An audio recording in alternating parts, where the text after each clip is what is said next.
Bonjour, alors j'ai suivi les conseils de ma collègue Camille. Normalement, la vidéo devrait être un petit peu plus sympathique avec moins de et puis de changement d'image, notamment de chaleur dans l'image.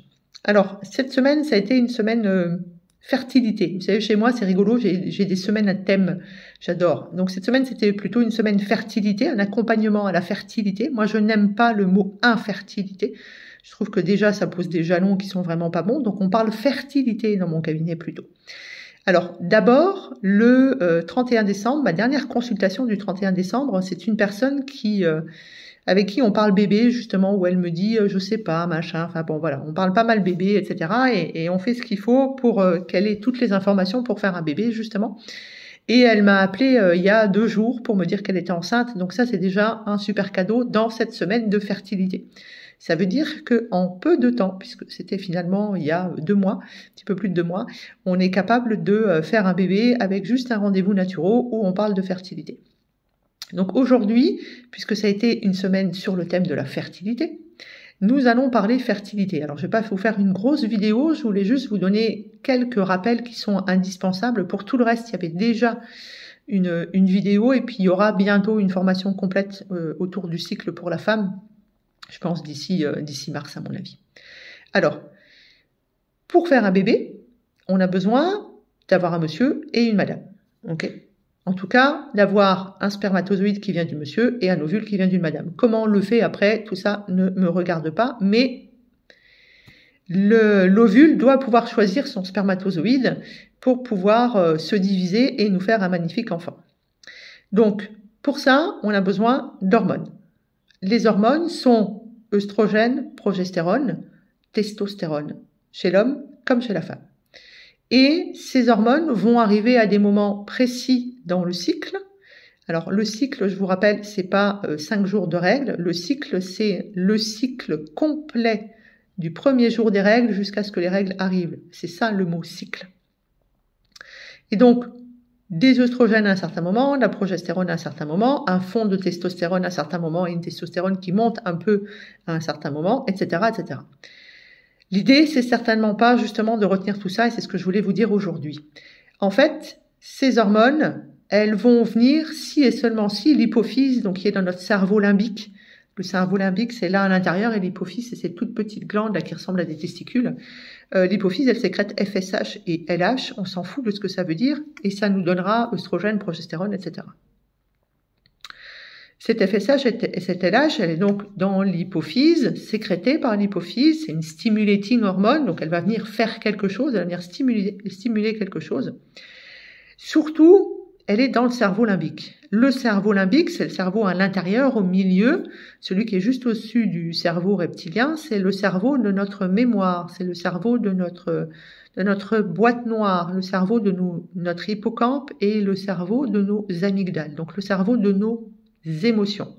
Ça, c'est quelque chose que je voulais que vous entendiez. C'est tout aussi important que de vous faire à tour de bras des bilans sanguins qui souvent ne sont pas faits au beau moment, pour vous entendre dire « Ah, mais vous n'avez pas assez de ça, vous n'avez pas assez de ça ». Parce que tout ça, ça va vous générer, entre guillemets, des sentiments, des émotions et du stress.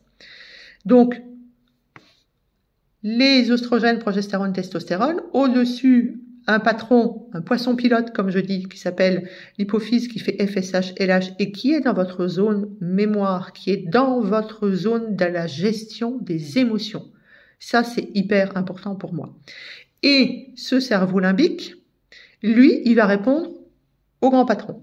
Le grand patron, c'est l'hypothalamus.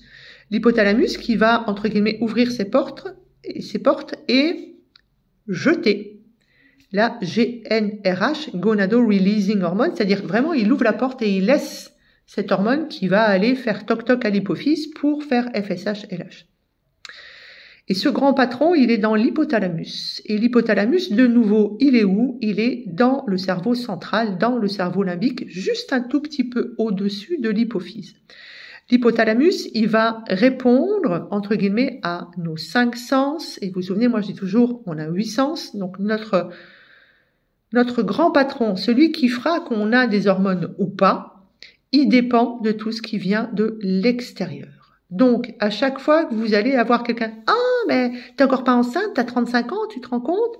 À chaque fois que vous allez avoir quelqu'un qui va vous dire, « Oh là là, mais madame, vous n'avez pas assez de progestérone, vous n'allez pas pouvoir le garder, ce bébé. » Quelqu'un qui va vous dire, « Ah ben non, mais là, faut faire une hystéroscopie si jamais vous avez de l'endométrite, vous vous rendez pas compte. » Et blablabla, et blablabla, et blablabla.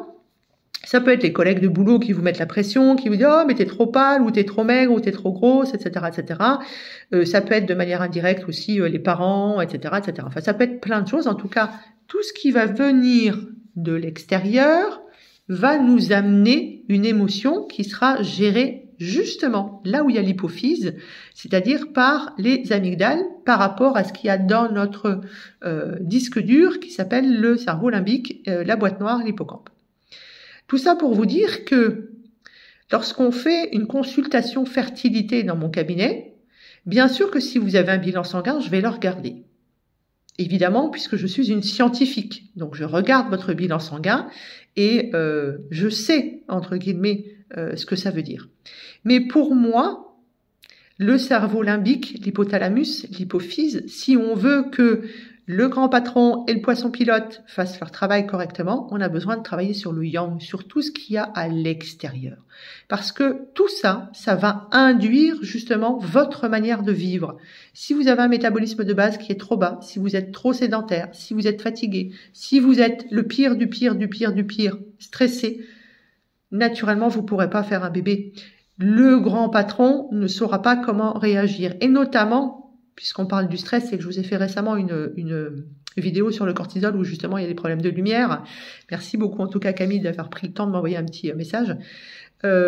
L'idée c'est que à partir du moment où vous êtes en stress, et on peut dire aujourd'hui que le stress il est présent partout, et le stress il vient justement de l'importance qu'on donne à ce qu'il y a autour et qui fait qu'on doit s'adapter. Eh bien, si votre corps sent que vous êtes en stress, il sait très bien que c'est pas le moment pour faire un enfant. Donc il va dire à l'hypothalamus, stop, pas de GnRH. Ça, c'est important à entendre dans la fertilité. La prise en charge de la fertilité, chez moi, elle passera toujours pour un complément alimentaire, puisque pour faire un bébé, on a besoin d'avoir, et complément alimentaire, monsieur et madame. Hein. C'est pas que madame qui prend tout en charge, on est bien d'accord. Le complément alimentaire, c'est pour être sûr, en fait, que vous partiez avec un organisme qui est au taquet au moment de faire un enfant. Donc, il y aura toujours un complément alimentaire. Mais c'est pas le complément alimentaire qui fait que vous allez être enceinte, madame. Pas du tout. C'est votre cerveau, l'état de votre corps, puisque c'est le cerveau qui décide s'il sécrète de la GnRH ou pas. C'est le poisson pilote qui décide s'il fait de la FSH, LH. Et derrière, c'est le corps physique avec les ovaires qui vont décider s'il y a des œstrogènes, s'il y en a assez pour faire un pic de LH, si du coup il y aura assez de progestérone. Et si, ne l'oublions pas, le spermatozoïde a réussi à passer les différentes étapes, entre guillemets, le vagin, le col, remonter dans la bonne trompe au bon moment, et que l'ovule est OK pour laisser rentrer ce spermatozoïde, puisque je vous rappelle, désolé pour le mythe, que c'est l'ovule qui choisit son spermatozoïde. Donc vous voyez, la consultation de fertilité, ça se fait aussi et surtout avec le cœur. D'ailleurs, comme toutes les consultations dans mon cabinet, il y a le côté scientifique, donc bien sûr qu'on parlera de ça, mais on parlera surtout avec notre cœur, avec notre âme, avec justement notre gestion des émotions, avec notre cerveau limbique, pour être sûr que ce cerveau central mette en place tout ce qu'il faut pour qu'on fasse un bébé. La fertilité, c'est ça aussi. Si vous n'avez pas de réserve, entre guillemets, si vous êtes un peu trop mince, eh bien le cerveau, il va dire non, métabolisme de base trop bas, je peux pas. Si vous êtes au régime, ça fera la même chose, etc., etc. Donc, parlons avec le cœur, oublions un petit peu le scientifique, oublions le matériel et allons vraiment dans une prise en charge où on comprend ce qui déraille pour que le pourquoi, entre guillemets, le cerveau ne fait pas son job. C'est ça le travail dans mon cabinet. Donc, l'accompagnement fertilité, c'est aussi et d'abord ça avant d'être un bilan sanguin. À bientôt et je vous souhaite un excellent week-end.